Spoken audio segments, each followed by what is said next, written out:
예, 앞서 정정호 선생님의 문덕수 선생님 시에 대한 강연 저도 잘 들었습니다.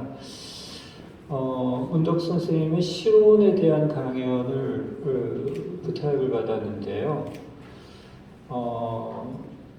그 시론과 관련해 가지고 제가 석사 때 김기림으로 논문을 썼었고, 박사 때도 이제 논문의 일부가 김기림과 관련된 부분입니다. 다들 잘 아시겠지만, 제가 부천고등학교 다닐 때만 해도 김기림이라는 사람이 누군지를 몰랐어요. 대학 들어와가지고 이제 김기림, 정지영, 또 백석 이런 시인들에 대해서 공부를 했었고, 그 과정에서 김기림에 대해서 한번 본격적인 논의가 필요한 것 같다라는 생각을 하게 된 계기 중에 하나가, 다들 보셨겠지만 문덕수 선생님의 이 책, 시문학사에서 간행된 한국 모더니즘 시 연구라는 이 저서를 접하고 나서였습니다. 그래서 아마 제 생각에는 가장 공을 들여서 쓴 부분이 김기림에 대한 부분이 아닐까 싶은데, 그건 몇 가지 이유가 물론 있습니다. 김기림이 이 모더니즘이라는 사조 자체를 우리나라에 처음 수입하고 소개한 시인 이론가였고, 또 그런 만큼 문학사적으로 굉장히 중요한 위치를 차지하고 있었던 데다가, 앞서 정정호 선생님께서도 말씀을 하셨지만, 문덕수 선생님 같은 경우에 이제 초기에 주로 모더니즘과 관련된 문학 활동, 또 연구 활동에 집중하셨습니다. 그런 여러 가지 이유들로 아마 이 책의 내용은 문덕수 선생님의 박사 논문을 재정리한 것으로 그렇게 알고 있습니다. 제가 이제 80년대 후반에 석사 과정을 다녔는데,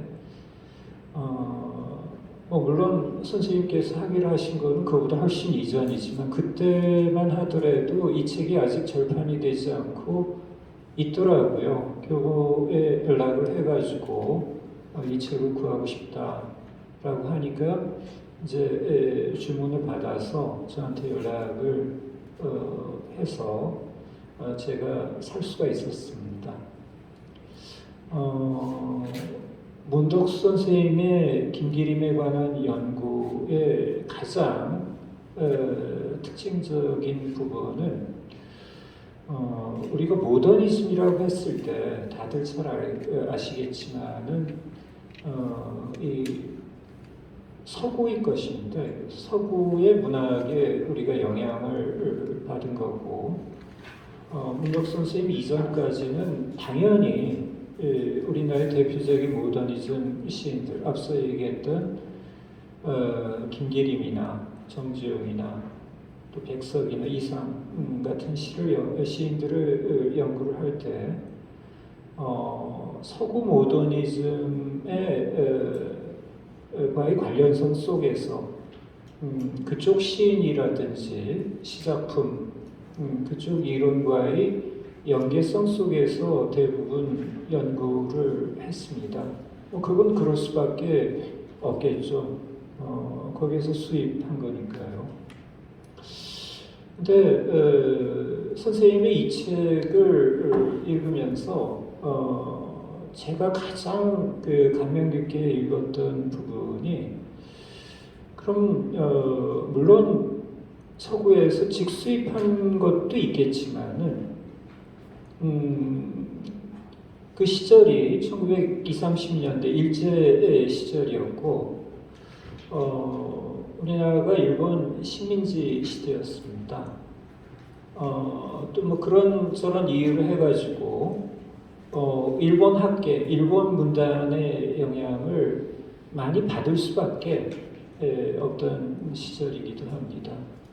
서구의 것을 받아들인다고 했을 때에도 일본을 통해서 받아들였고 일본 학계의 동향을 우리가 의식을 해가면서 받아들이던 그런 시대였습니다.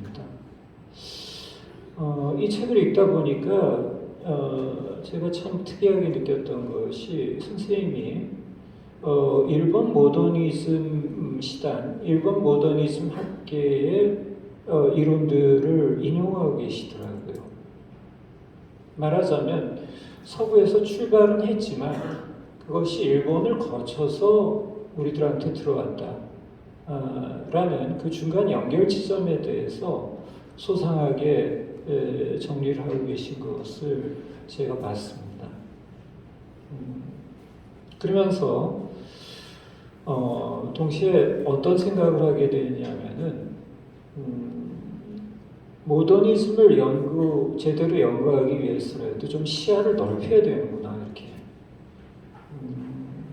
서구뿐만 아니라 일본, 중국, 나아가서는 그 시절에 문학뿐만이 아니고 문화 전반 또 시대와 역사에 대해서도 어느 정도 그 인식이 있어야지, 이해가 있어야지만 제대로 된 김기림 연구가 가능하겠구나 라는 생각을 했었습니다. 제가 그 이후에 이제 박사논문을 쓰면서 다시 한번 선생님의 저작을 보고서 몇 가지 깨달은 바가 있었습니다. 첫째는 이 모더니즘이라고 했을 때 우리가 흔히 모더니즘이라고 하면은 문학 연구자들도 마찬가지입니다. 사조나 양식 개념으로 그냥 받아들이거든요. 그래서 수사적 표현에서 모더니즘의 영향을 받은 것들, 또 어떤 기법적 차원, 이런 것들이 우리 현대시에 영향을 미친 것, 이것을 가지고 이제 보통은 모더니즘을 논합니다. 근데 모더니즘에서 모던이라는 말 뜻도 그렇지만 원래는 이거는 모던, 근대하고 관련이 있는 겁니다. 근대를 어떻게 이해하고 어떻게 파악했는지 그게 원래의 뜻으로서의 모더니즘인데 그것을 너무 좁혀서만 문학의 한정에서만 받아들인 것이 아닌가 하는 생각을 해보게 되더라고요. 김기림에 대해서 조금 말씀을 들어보신 분들은 김기림의 대표작이 기상도라는 거는 아마 들어보셨을 거예요. 지금 발표문에 기상도 얘기를 좀 해놨는데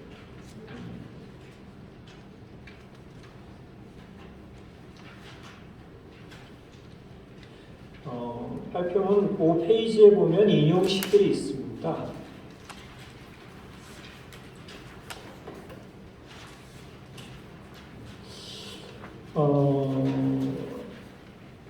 인용시들을 볼 것 같으면 굉장히 뭔가 좀 혼란스럽고 또 우리가 알고 있는 그런 종류의 그 단형 서정시들하고는 좀 다른 스타일이라는 것을 아실 수가 있을 거예요.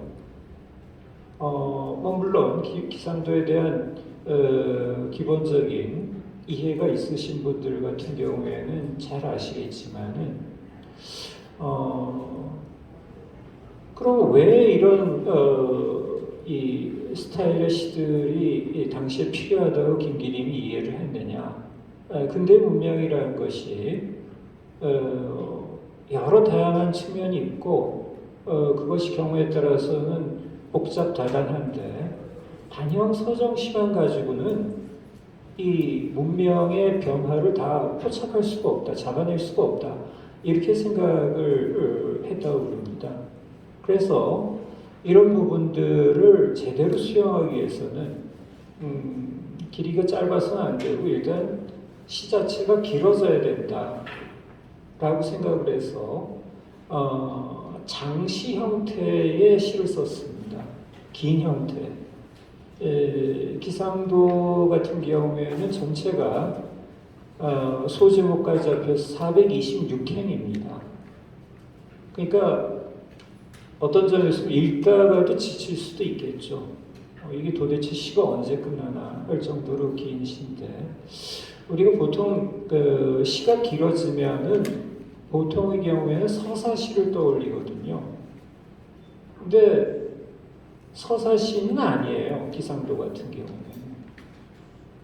서정시인데 좀 많이 긴 서정시. 그래서 장편 서정시인데 원래는 이걸 줄여가지고 이제 장시라고 얘기를 합니다. 서사시의 경우에는 이 장시하고 어떻게 다르냐면 반드시 서사적 갈등 구조가 있습니다. 그러니까 주인공이 있고 거기에 따른 이제 적수 반대 세력이 있어가지고 그 갈등과 투쟁이 계속 이어지면서 이제 마지막에 주인공이 승리하는 그런 형태로 되어 있는 것이 서사시, 혹은 패배할 수도 있겠죠. 그런 형태가 이제 서사시 형태라고 한다면은, 서정시의 경우에는 뭐 물론 서정시니까 이와 같은 주인공과 적수가 이 맞닥뜨리는 장면, 이런 거는 기대하기가 어렵고, 다만 이제 스토리 라인 같은 경우는 중간에 있을 수가 있습니다.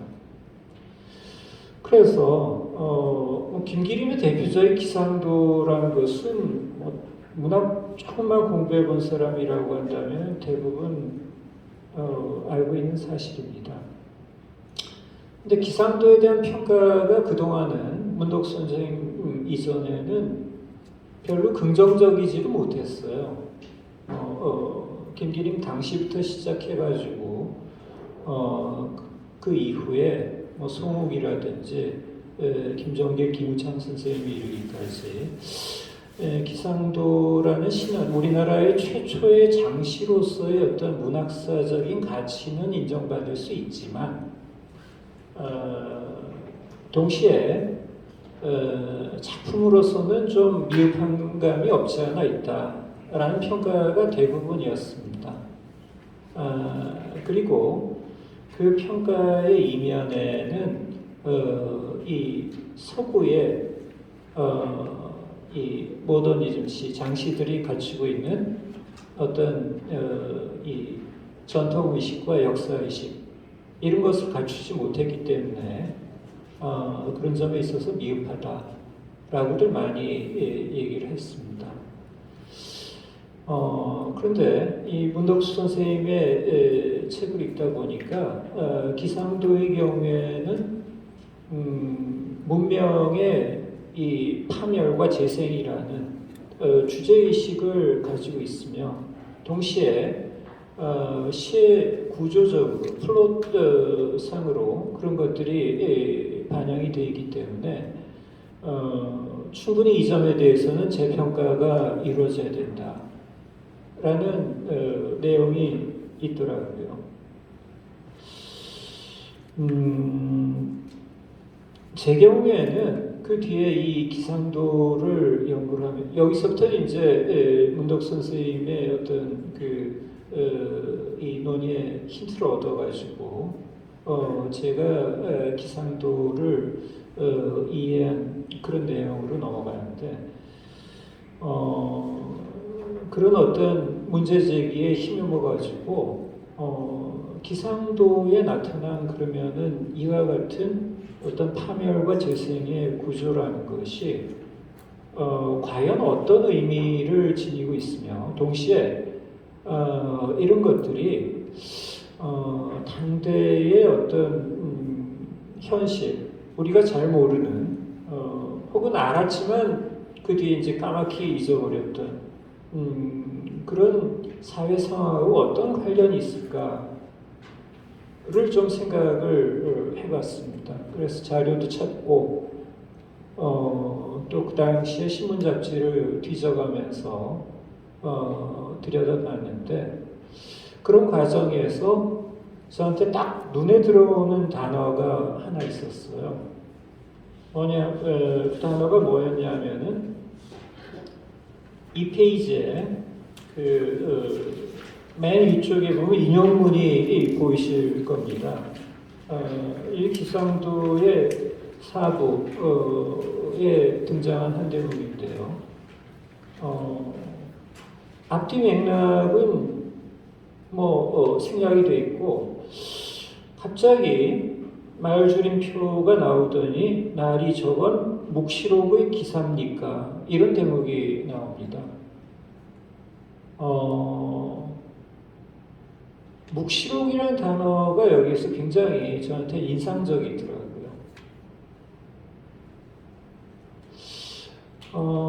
이 단어가 그냥 쓰지는 않았을 텐데 김기림이 어떤 의미를 담아가지고 묵시록이라고 했을까? 잘 알다시피 묵시록이라고 했을 때는 어떤 종말, 그 세계가 끝장난다라는 그런 의미를 내포하고 있습니다. 기상도라고 했을 때 기상도의 가장 핵심적인 모티브가 바로 태풍이거든요. 태풍이 이 동아시아 지역을 휩쓸고 지나가면서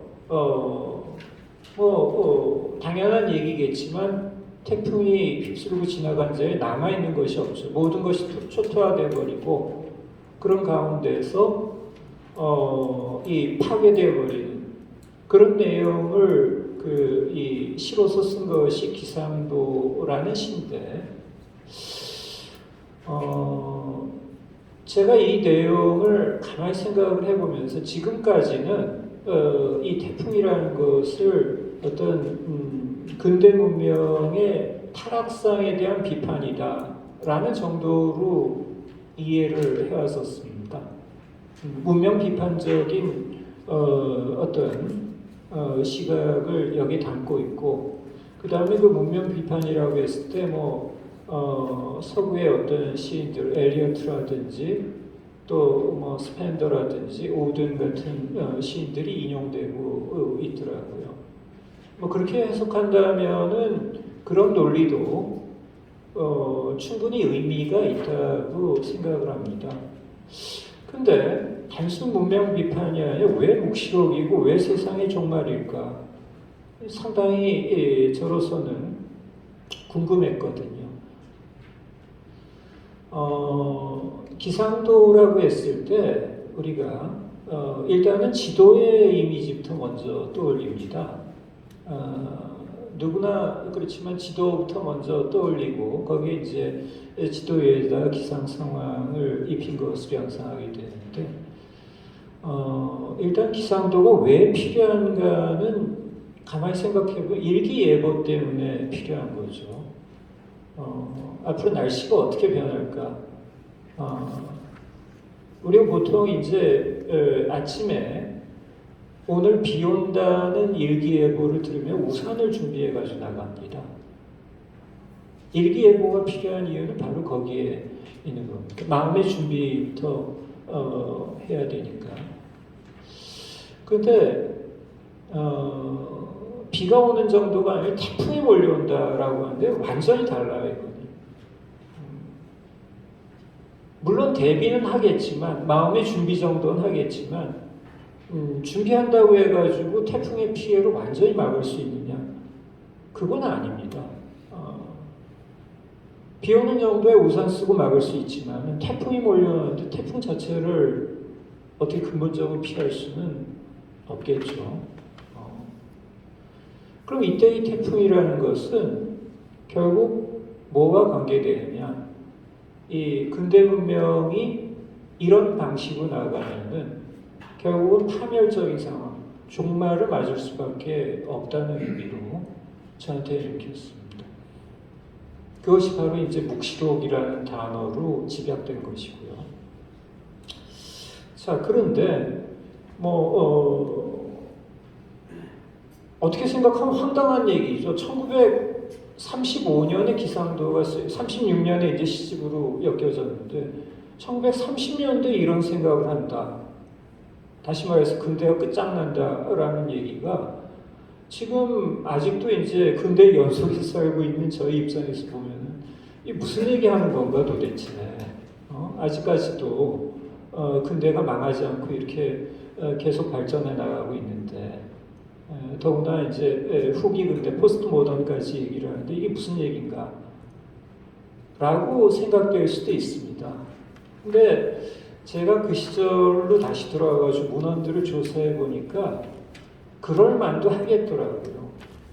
왜냐하면은 1929년에 대공황이라는 것이 발생해가지고 처음엔 미국에서 시작을 했는데 그것이 이제 미국에 국한되지 않고 세계 전체에 퍼져버렸습니다. 그러면서 모든 게 그야말로 초토화되고 올스톱된 상태가 돼버린 거예요. 그때 당시의 지식인들, 그때 당시의 사람들은 지금 우리가 들어보면 황당한 얘기일지 모르겠지만은 근대 문명이 그대로 끝장나는 줄 알았습니다.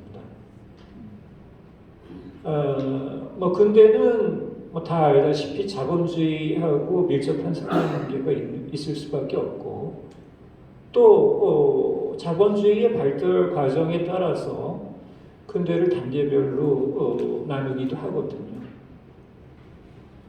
그러니까 이 대공황이라는 것을 극복하지 못한 이상은 근대는 끝장날 것이 분명하다라고 그 시절에 누구라도 인식을 했었어요.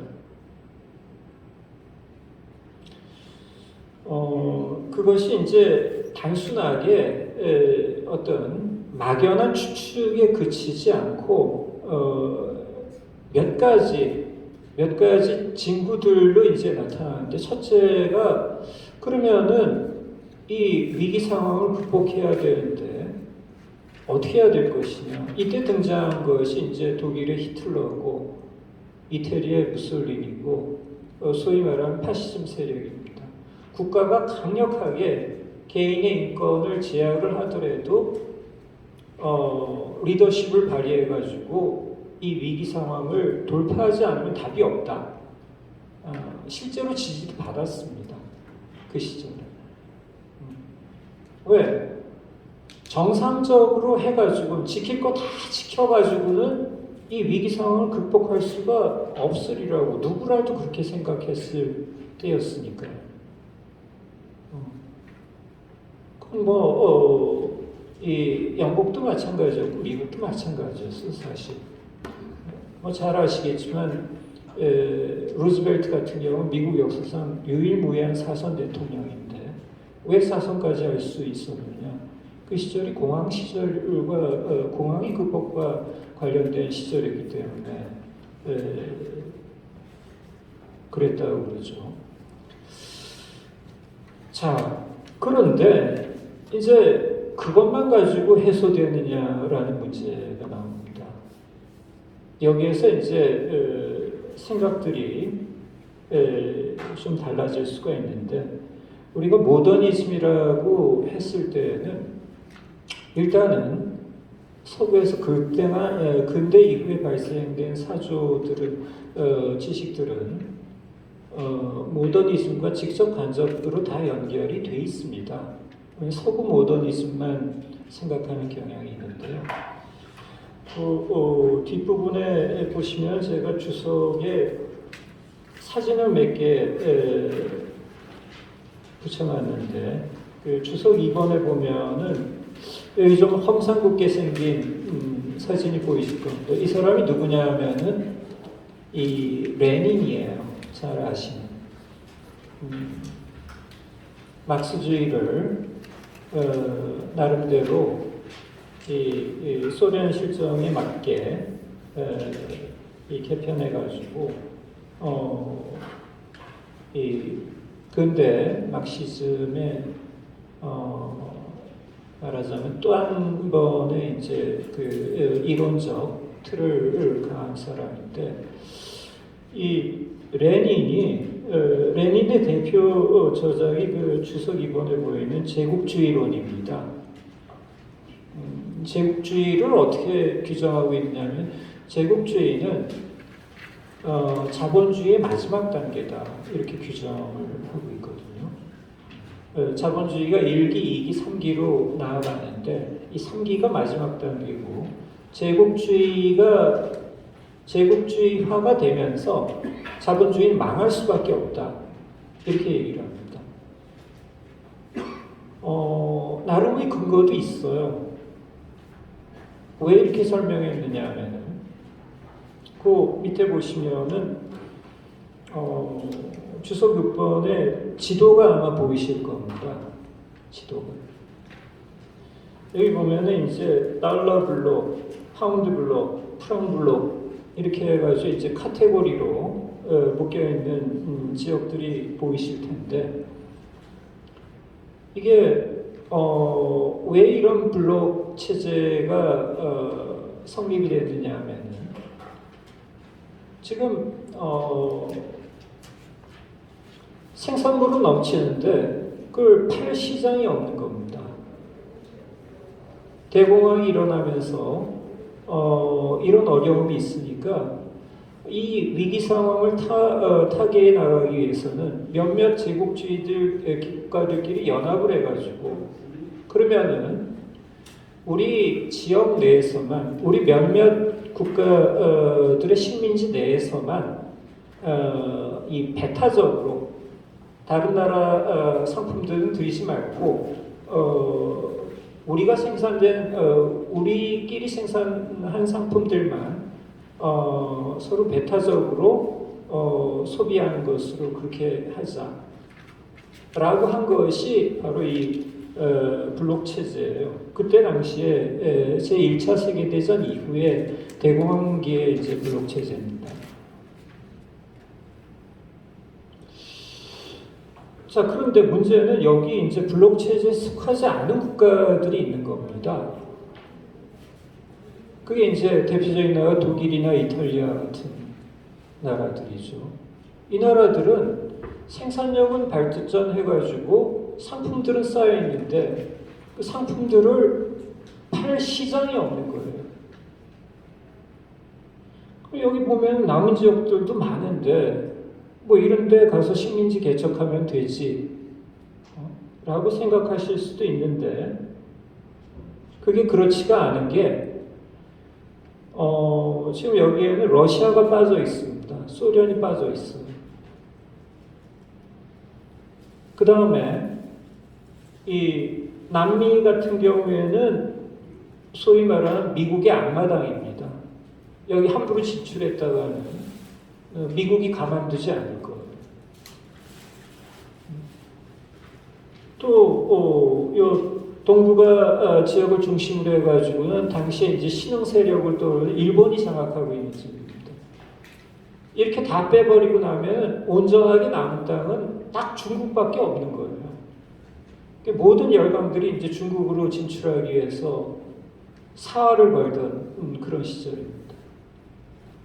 자, 레닌이 보기에 이런 식의 세계 체제는 별로 오래가지 못한다. 결국에는 전쟁이 일어날 수밖에 없다. 왜? 기존의 강대국들과 이 독일, 이탈리아, 일본처럼 새로 이제 식민지를 개척하려는 신흥 강국들 사이에 전쟁이 일어날 수밖에 없다라고 판단을 했다는 겁니다. 자, 1930년대에 제가 우리나라에 발간된 신문과하고 잡지들이 보니까 이 소위 말하는 공산주의자들뿐만이 아니에요. 사회주의자들뿐만이 아니고 거의 모든 지식인들이 레닌의 이와 같은 제국주의론의 어떤 역사 전개 과정 이런 식으로 제국주의는 멸망하고 자본주의 근대 문명도 끝장난다 라는 생각을 앞으로 조만간 일어날 사건으로 받아들였다는 겁니다. 자, 기상도에서 김기림이 태풍이라는 이미지를 동원해가지고 예상을 한 것도 바로 이와 같은 세계대전하고 저는 관련이 있다고 봤습니다. 태풍이라면 결국 세계대전이다.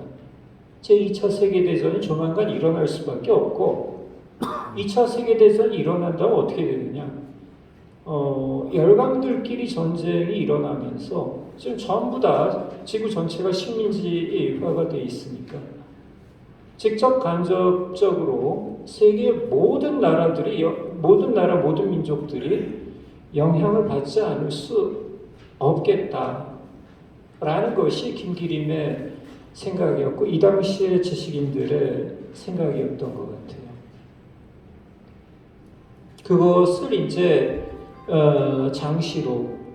시로 표현한 것이 바로 김기림의 기상도라는 작품이고, 자, 근데 문제는 그러면은 이런 식으로 자본주의뿐만 아니라 세상 전체가 이제 망하는 건데 망할 수밖에 없는 거죠. 요즘도 가령 미국하고 중국이 붙었다고 가정을 해보세요. 물론 싸우는 거는 미국하고 중국이겠지만 그 여파라는 것은 세상 전체로 미칠 수밖에 없고 결국 둘이 죽을 때까지 싸운다라고 했을 때는 세상이 망하는 것밖에는 상상이 안 됩니다. 당연한 얘기예요. 근데 하물며 지금 기존의 열강들이었던 식민지를 장악한 미국, 영국, 프랑스하고 독일, 이탈리아, 일본이 전면전을 벌인다. 벌써 관여된 국가가 몇 개 국가인데 완전 세상이 절단난다는 거는 보지 않아도 다 예상할 수 있는 그런 결과겠죠.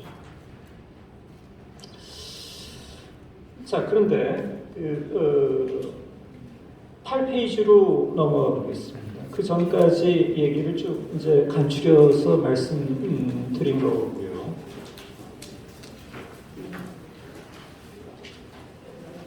그럼 그렇게 세상이 망한 다음에는 어떻게 해야 될 것이냐? 이게 또 이제 김기림한테는 문제였겠죠. 여기서 앞서 이제 얘기했던 파멸과 재생의 문제가 다시 한번 등장합니다. 파멸에서 끝나는 것이 아니라 그것이 문명의 재생으로 이어져야 되는데 김기림은 여기에서 이렇게 생각을 했던 것 같아요. 세상이 망하는 것을 우리가 막을 도리는 없습니다. 없지만 다만 세상이 망한다고 해서 반드시 그게 비극만은 아니다. 왜? 왜냐하면 모든 나라들이 모든 민족들이 이미 자본주의는 근대 문명은 망했으니까 똑같은 조건 속에서 새로 시작할 수 있는 어떤 여건이 조성이 되는 거거든요. 우리 민족도 똑같은 조건 속에서 다음 세대 문명의 건설을 위해서 출발할 수 있다라고 생각을 했어요, 김기림. 자, 그 10페이지에 보면은 제가 전날밤이라는 시, 그 다음에 어린 공화국이여라는 시, 이게 해방기 때 쓰여진 시들입니다. 이 시들을 좀 인용을 해봤습니다. 시의 내용은 지금 시간 관계상 건너뛰기로 하겠고요.